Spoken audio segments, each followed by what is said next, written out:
Guys, mag-start na po kami ng aming feeding program. Ito po, ayan, mga baso para sa 500 student po.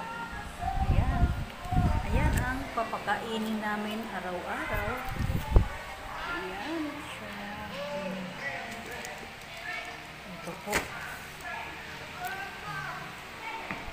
Ito pa. Ayan. 500 student po. Ito pa. Mga box na yun.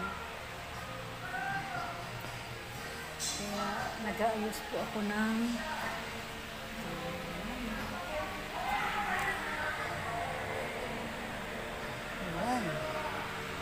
ito, naglagay na rin ako